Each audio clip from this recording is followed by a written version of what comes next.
ശബരിമലയിലെ സ്വർണ്ണക്കൊള്ള അറിയാലോ. അതിൻ്റെ അന്വേഷണം ഇങ്ങനെ ഇഴഞ്ഞ് നീങ്ങുകയാണ്, എവിടെയും എത്താതെ. അപ്പോഴാണ് അതിനെ വെല്ലുന്ന മറ്റൊരു അമ്പലക്കൊള്ള അതിൻ്റെ റിപ്പോർട്ടുകൾ പുറത്തു വരുന്നത്. അതായത് ഏറ്റുമാനൂർ അമ്പലത്തിലെ 7.5 പൊന്നാന, സ്വർണം പൊതിഞ്ഞ 7.5 പൊന്നാനയിലെ സ്വർണ്ണപ്പാളികൾ കൊള്ളയടിച്ചിരിക്കുന്നു. ഇതേപോലെ അതായത് ശബരിമലയിലെ ദ്വാരപാലക ശില്പങ്ങളെ പൊതിഞ്ഞിരിക്കുന്ന സ്വർണ്ണത്തകിടുകളും കട്ടിള പടിയിലെയും വാതിൽ പാളികളുടെയും സ്വർണ്ണ പാളികൾ കൊള്ളയടിച്ചു, പകരം സ്വർണം പൂശി, അതിനെ സംബന്ധിച്ചുള്ള SIT അന്വേഷണം നടന്നുകൊണ്ടിരിക്കുമ്പോഴാണ് ഏറ്റുമാനൂർ അമ്പലത്തിലെ അതിപ്രശസ്തമായ 7.5 പൊന്നാനകളിലെ സ്വർണം ഈ സഖാക്കന്മാര് കട്ടെടുത്തിരിക്കുന്നു എന്ന ഒരു വാർത്ത വരുന്നത്. ഹൈക്കോടതിയിലെ ദേവസ്വം ബെഞ്ച് ഇത് സംബന്ധിച്ച് അന്വേഷിക്കാൻ വിജിലൻസിനോട് ആവശ്യപ്പെട്ടിരിക്കുകയാണ്. ഇതിന്റെ പ്രാഥമികമായ ഒരു അന്വേഷണത്തിൽ ഈ ഭരണസമിതി, അതായത് സി പി എമ്മുകാരായ നേരത്തെ ശബരിമലയിലൊക്കെ ഉള്ള പോലെ തന്നെ അതിൻ്റെ ഭാരവാഹികൾ പറയുന്നത് ഇല്ല, അത്തരത്തിൽപ്പെട്ട ഒരു സംഭവം ഉണ്ടായിട്ടില്ല എന്നാണ് പറയുന്നത്. പക്ഷേ അല്ല, ഇത് അറ്റകുറ്റപ്പണികൾക്ക് വേണ്ടിയിട്ട് പുറത്തു കൊണ്ടുപോയിരുന്നു. അങ്ങനെ ഈ യഥാർത്ഥത്തിലുള്ള സ്വർണ്ണ പാളികൾ മാറ്റി പകരം ചെമ്പ് തകിടും അതിൻ്റെ മേലെ സ്വർണം പൂശലൊടുക്കിയാണ് നടന്നിട്ടുള്ളത് എന്ന ഒരു ഭക്തൻ്റെ പരാതിയെ തുടർന്നിട്ടാണ് ഹൈക്കോടതിയിലെ ദേവസ്വം ബെഞ്ച് വളരെ സീരിയസ് ആയിട്ട് ഇത്തരമൊരു അന്വേഷണത്തിന് ഉത്തരവിട്ടിരിക്കുന്നത്. ഈ അന്വേഷണത്തിന്റെ ഭാഗമായി ഇത് യഥാർത്ഥ സ്വർണം തന്നെയാണോ എന്ന് പ്രാഥമികമായി പരിശോധിക്കാൻ ഒരു ഗോൾഡ് സ്മിത്തിന്റെ സഹായവും കൂടി തേടാമെന്ന് പറഞ്ഞിട്ടുണ്ട്. അങ്ങനെ ദേവസ്വം വിജിലൻസ് പരിശോധന തുടങ്ങിയിരിക്കുകയാണ് കേട്ടോ. ശബരിമലയിലെ കാര്യം നമുക്ക് അറിയാമല്ലോ. അതായത് നേരത്തെ വിജയ് മല്യ സ്വർണം പൊതിഞ്ഞ സ്വർണ്ണപ്പാളികളാണ് അവിടെ നിന്ന് കടത്തിക്കൊണ്ടുപോയത്. ശബരിമലയിലെ ഈ ദേവസ്വവുമായി ബന്ധപ്പെട്ട അല്ലെങ്കിൽ ശബരിമല ശ്രീകോവിലുമായി ബന്ധപ്പെട്ട ഇത്തരത്തിലുള്ള മരാമത്ത് പണികളൊന്നും പുറത്തു കൊണ്ടുപോകാൻ പാടില്ല. അത് ആ ദേവസ്വം പ്രമിസിസ് തന്നെ ഇത് നടത്തണം എന്നൊക്കെയുള്ള ചട്ടങ്ങൾ ലംഘിച്ചുകൊണ്ടായിരുന്നു ശബരിമലയിലെ ആ സ്വർണ്ണക്കൊള്ള. അത് 2019 ആ കൊള്ള സംബന്ധിച്ചാണ് നമ്മൾ ഇപ്പോൾ അന്വേഷണം നടന്നുകൊണ്ടിരിക്കുന്നത്. പക്ഷേ അതല്ല, 2025 എന്ന് പറഞ്ഞാൽ കഴിഞ്ഞ വർഷവും ഇതിൻ്റെ തുടർച്ചയായ ഒരു സ്വർണം പൂശൽ അവിടെ നടന്നു. അത് സംബന്ധിച്ച് ഇപ്പോൾ SIT അന്വേഷണം അതിലേക്ക് കൂടി കടന്നു എന്നാണ് നമ്മളിപ്പോൾ മനസ്സിലാക്കുന്നത് കേട്ടോ. അത് പുറത്തു വന്നു കഴിഞ്ഞാൽ വാസവൻ എന്ന് പറയുന്ന പിണറായി വിജയന്റെ ശിങ്കിടികളിൽ ഒരാളായ മുൻ ദേവസ്വം മന്ത്രി വാസവൻ, മുൻ ദേവസ്വം പ്രസിഡന്റ് പ്രശാന്ത് എന്നിവർ പിടിയിലാകുമെന്നുള്ളത് ഉറപ്പാണ്. കാരണം ഈ സ്വർണ്ണക്കൊള്ള, ശബരിമലയിലെ സ്വർണ്ണക്കൊള്ള പുറത്തു വന്നത് 2025 എന്ന് പറഞ്ഞാൽ കഴിഞ്ഞ വർഷം സ്വർണം പൂശാൻ വേണ്ടിയിട്ട് ഇത് പുറത്തു കൊണ്ടുപോയപ്പോഴാണ്. യഥാർത്ഥത്തിൽ ഇത് പുറത്തു കൊണ്ടുപോയത് കണ്ണുവെട്ടിച്ചായിരുന്നു. കള്ളത്തരം കളിക്കാൻ അങ്ങനെയാണല്ലോ. അതായത് യഥാർത്ഥത്തിൽ ഇത് ഹൈക്കോടതി അറിയിക്കേണ്ടതാണ്, ഹൈക്കോടതി ദേവസ്വം ബെഞ്ചിനെ അറിയിക്കേണ്ടതാണ്, അവിടുത്തെ സ്പെഷ്യൽ കമ്മീഷണർ അറിയിക്കേണ്ടതുണ്ട്. സ്പെഷ്യൽ കമ്മീഷണറാണ് ഹൈക്കോടതി അറിയിക്കുക. പക്ഷേ N പ്രശാന്ത് എന്ന് പറയുന്ന കഴിഞ്ഞ പ്രാവശ്യത്തെ എന്ന് പറഞ്ഞാൽ ഈ ജയകുമാറിന്റെ തൊട്ട് മുമ്പുണ്ടായിരുന്ന ദേവസ്വം പ്രസിഡന്റ് ഈ സ്പെഷ്യൽ ദേവസ്വം കമ്മീഷണറെ ഇത് അറിയിച്ചില്ല, ഹൈക്കോടതി അറിയിച്ചില്ല. എന്നിട്ട് പഴയ ഈ കുറ്റാരോപിതനായ നമ്മുടെ പോറ്റിയെ തന്നെ ഇത് ഏൽപ്പിച്ച്, അപ്പോഴാണ് ഹൈക്കോടതി വിവരം അറിയുന്നത്. ഹൈക്കോടതി ഉടനെ അത് തിരിച്ചെത്തിക്കാൻ വേണ്ടി പറഞ്ഞു. പക്ഷേ അപ്പോഴത്തേക്ക് ആ സ്വർണം ഉരുക്കിപ്പോയിരുന്നു. അങ്ങനെ അത് ഉരുക്കിയ സ്വർണം രണ്ടാമത് തിരിച്ചെത്തിക്കാൻ പറയാൻ പറ്റില്ലല്ലോ. അപ്പോൾ ഏതാണ്ട് ഹൈക്കോടതി പറഞ്ഞു പണി കഴിഞ്ഞിട്ട് വരട്ടെ. അങ്ങനെയാണ് പണി കഴിഞ്ഞിട്ട് ഈ സംഭവം കൊണ്ടുവന്നത്. അപ്പോഴാണ് ഹൈക്കോടതി ഇത്തരത്തിലുള്ള സംഭവങ്ങൾ, പഴയകാല സംഭവങ്ങൾ അന്വേഷിക്കാൻ തുടങ്ങിയപ്പോഴാണ് 2019 ഈ വിജയ് മല്യ പൊതിഞ്ഞ സ്വർണ്ണപ്പാളികൾ അവിടെ നിന്ന് മോഷണം പോയ കാര്യം സ്ഥിരീകരിച്ചത്. ഞാൻ പറഞ്ഞുകൊണ്ട് വരുന്നത്, ഇതൊക്കെ ഒരു ചെറിയ സംശയത്തിന്റെ പേരിലാണ് ഇത്ര വലിയൊരു സ്വർണ്ണക്കൊള്ള പുറത്തായത്. അതിൻ്റെ പേരിൽ അറിയാലോ, പത്മകുമാർ, മുൻ ദേവസ്വം പ്രസിഡന്റ് പത്മകുമാർ, അതിന് മുന്നത്തെ എൻ വാസു, 2 ദേവസ്വം ബോർഡ് പ്രസിഡന്റുമാർ ഒക്കെ സഖാക്കൾ, അവർ അകത്തായി. ഇവർക്കെതിരെ നടപടികളൊന്നും പാർട്ടി എടുത്തില്ല. അവസാനിത പത്മകുമാറിനെതിരെ ചെറിയൊരു സസ്പെൻഷൻ.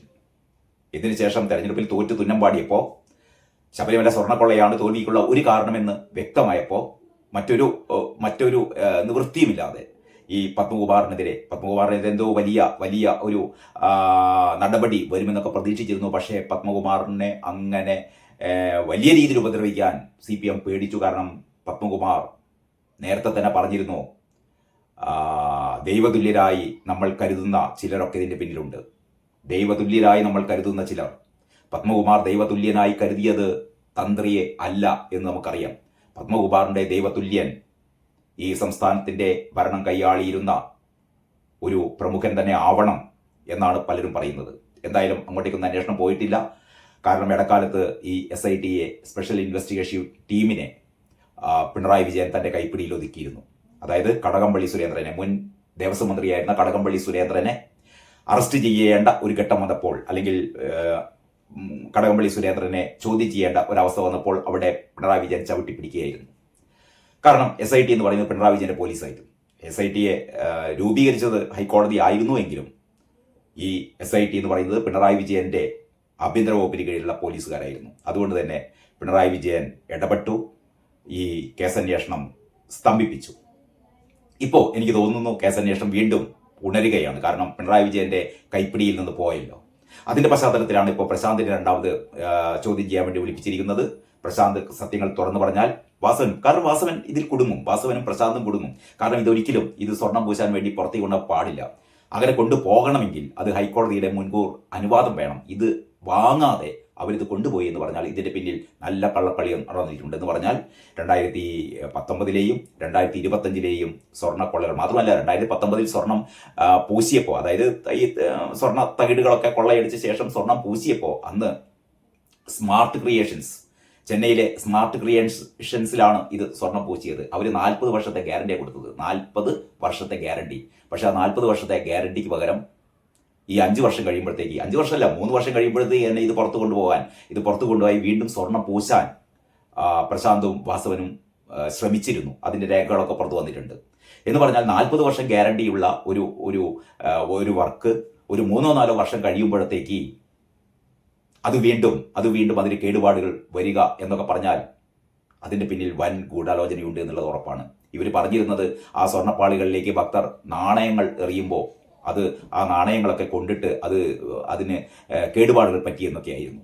പക്ഷെ നമുക്കറിയാം ആ വർഷങ്ങളെന്ന് പറഞ്ഞാൽ കോവിഡ് ബാധയൊക്കെ ഉണ്ടായ ഭക്തരെ ഏറ്റവും കുറഞ്ഞ ഒരു കാലഘട്ടമായിരുന്നു അത്. സാധാരണ രീതിയിൽ വർഷങ്ങളോളം ഭക്തരിങ്ങനെ നാണയങ്ങളൊക്കെ എറിയുന്നതൊക്കെയാണ്. അങ്ങനെ ഭക്തന്മാർ നാണയം എറിഞ്ഞതുകൊണ്ട് ഇത്തരത്തിലുള്ള സ്വർണ്ണത്തകിടിന് വലിയ ക്ഷതമേറ്റു എന്നൊക്കെ പറയുന്നതൊന്നും വിശ്വസിക്കാൻ പറ്റില്ല. അപ്പോൾ എന്തായാലും 2025 ഏറ്റവും പുതിയ സ്വർണ്ണക്കൊള്ള ശബരിമലയിൽ പുറത്തു വരാൻ വേണ്ടി പോകുന്നു.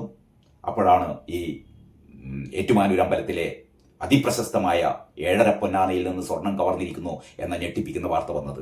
അതിൻ്റെ വിജിലൻസ് അന്വേഷിച്ചു കഴിഞ്ഞാൽ അതിൻ്റെ പ്രാഥമികമായ വിവരം കിട്ടും. അത് കിട്ടിക്കഴിഞ്ഞാൽ ഇതേപോലെ മറ്റൊരു SIT അന്വേഷണത്തിൽ കൂടി പോവുകയാണ്. എന്ന് പറഞ്ഞാൽ ഈ അന്തംകമ്മികൾ, ഈ സഖാക്കൾ ഹൈന്ദവ ക്ഷേത്രങ്ങൾ കൊള്ളയടിക്കുന്നതിൻ്റെ ഏറ്റവും പ്രധാനപ്പെട്ട ഒരു നേർക്കാഴ്ചയാണ് ഇത് എന്ന് തന്നെയാണ് പറയാനുള്ളത്. അതല്ലാതെ നമ്മുടെ ചെറിയ ചെറിയ അമ്പലങ്ങളിൽ നമുക്കറിയാലോ, ഒരുപാട് അമ്പലങ്ങളിൽ ദേവൻ്റെ അമൂല്യങ്ങളായ വസ്തുക്കൾ അവിടുത്തെ എക്സിക്യൂട്ടീവ് ഓഫീസർമാരും അല്ലെങ്കിൽ ഇത്തരത്തിലുള്ള ഭരണസമിതിയും കൊള്ളയടിച്ചു എന്നുള്ള വാർത്തകൾ ഇടയ്ക്കിടയ്ക്ക് നമ്മൾ കേൾക്കാറുണ്ട്. ഒരു അന്വേഷണവും നടക്കാറില്ല.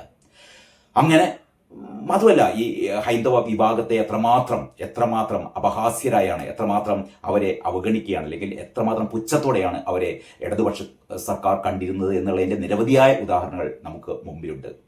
ശബരിമലയിലേക്ക് സ്ത്രീകളെ കയറ്റിയത്, ആചാര ലംഘനം നടത്തിയത്, ഇവരുടെ ഇപ്പോഴത്തെ സൈദ്ധാന്തികനായ പൂമരൻ, അതായത് സ്വരാജ് നടത്തിയ പ്രസംഗങ്ങൾ, അതായത് അയ്യപ്പനും മാളികപ്പുറത്തമ്മയും കല്യാണം കഴിച്ചു, മാളികപ്പുറത്തമ്മ കരഞ്ഞപ്പോഴാണ് ഇവിടെ പ്രളയമുണ്ടായത്. അങ്ങനെ ഇവൻ്റെ ഓരോ തരത്തിലുള്ള ഏറ്റവും ഹൈന്ദവ സമൂഹത്തെ വൈകാരികമായി കുത്തിനോവിപ്പിക്കുന്ന ഒരുപാട് പ്രസംഗങ്ങൾ നടത്തിയ അധമരാണ് ഈ CPMകാർ എന്ന് പറയുന്നത്. അതിൻ്റെ അടുക്കാണ് മറ്റൊരു പുതിയ ഡെവലപ്മെൻ്റ് ഉണ്ടായിരിക്കുന്നത്. BJP സംസ്ഥാന അധ്യക്ഷൻ രാജീവ് ചന്ദ്രശേഖർ മുഖ്യമന്ത്രി VD സതീശനെ കത്തയച്ചിരിക്കുകയാണ്. ശബരിമല ഈ സ്വർണ്ണക്കൊള്ള CBIക്ക് വിടണമെന്ന്. ഇടക്കാലത്ത് പലരും പറഞ്ഞിരുന്നത്, പലരും കുറ്റപ്പെടുത്തിയിരുന്നത് ഈ BJP-ക്കാർ ഈ ശബരിമല ഈ സ്വർണ്ണക്കൊള്ള വിഷയത്തിൽ പിന്നോക്കം പോയി, അവരത് ഉയർത്തുന്നില്ല എന്നൊക്കെയായിരുന്നു. പക്ഷേ ഇതാ വളരെ ശക്തമായി ഇടപെടുകയാണ് ബി ജെ പി ആവശ്യപ്പെടുകയാണ് ഇതിൽ CBI അന്വേഷണം വേണം. സംസ്ഥാന സർക്കാരിന് CBIയോട് അഭ്യർത്ഥിക്കാം, ഇത് CBI അന്വേഷണത്തിന് വേണ്ടിയിട്ടുള്ള നടപടിക്രമങ്ങൾക്ക് സംസ്ഥാന സർക്കാരിന് തുടക്കമിടാം. അതായിരുന്നല്ലോ നമ്മൾ നവീൻ ബാബുവിൻ്റെ കാര്യത്തിൽ കണ്ടത്. നവീൻ ബാബുവിൻ്റെ ഭാര്യ പറഞ്ഞിരുന്നു ഈ കേസ് CBIക്ക് വിടണമെന്ന്. പക്ഷേ പിണറായി വിജയൻ വിട്ടില്ല. കാരണം കോടതി അതിൻ്റെ ആവശ്യമില്ല എന്ന് പറഞ്ഞത്രേ. പക്ഷേ കോടതി ആവശ്യമില്ല എന്ന് പറഞ്ഞാലും ഒരു സംസ്ഥാന ഭരണകൂടത്തിന് അത് CBI കൊണ്ട് അന്വേഷിപ്പിക്കാൻ അല്ലെങ്കിൽ CBIക്ക് വിടാൻ അവർക്ക് പ്രത്യേക അധികാരമുണ്ട്. അതുപയോഗിച്ചാണ് ഇപ്പോൾ രാജീവ് ചന്ദ്രശേഖർ പറയുന്നത് ശബരിമല ഈ സ്വർണ്ണക്കൊള്ള CBI കൊണ്ട് അന്വേഷിപ്പിക്കണം.